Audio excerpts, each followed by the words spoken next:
Hi, it's Sarah again, and I'm back finding my life for 2010. I'm continuing to work on just keeping a positive outlook in life, and that really watching my words, examining them, where my mind goes, and what I allow to whirl around in my head or come out of my mouth, and that would be positive rather than negative, or rather than critical, that I could speak words of life, not death, that I can remain optimistic, not pessimistic, and that's my goal. So that's what I keep working toward this year. I definitely have blown it again this past week, and ended up talking to a fellow employee about some circumstances and kind of just getting it into the complaining, not about the technology this time, a new thing. And I realized again, like, man, it's so easy to get pulled into that. But I did stop eventually, so that's how that's going. And you will realize I try really hard not to make strange faces, but I just can't help it, and I've done it since I was a very small child.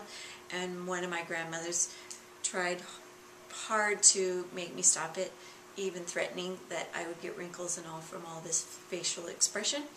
And she was right, but I can't help it. So it's just part of what you have to watch if you decide to watch my blogs.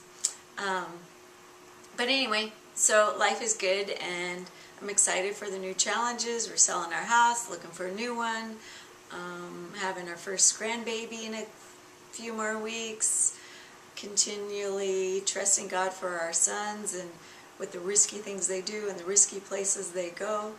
But we just watch our words and our attitude, and continually want to speak what's true and what God says is true, and believe what He says.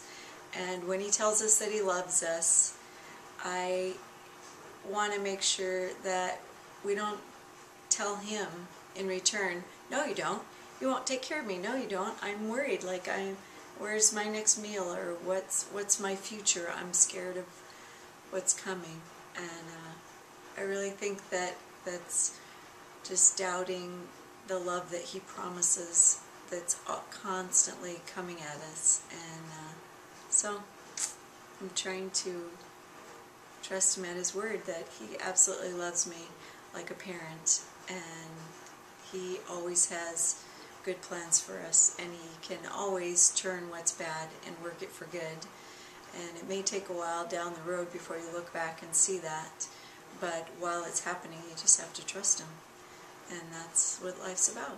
That's how our kids trust us as parents, or they need to, when we do things that are watching out for their health or safety. And God is the same way. He's, except more than our physical bodies, He's concerned constantly of our character and who we are, and really our spirit, and that's the important part in life, is who we are. So circumstances sometimes come about that aren't so great to live through, but they mold you and make you into somebody that God wants you to become. So we can trust Him for it all, and I'm excited for the future, trusting Him every day, and just loving life. And today's the day to enjoy, because this is what we know we have right now. And so I'm just thankful for today, thankful for life, and wanting to make every day as positive and upbeat and happy as possible. So hope you do too.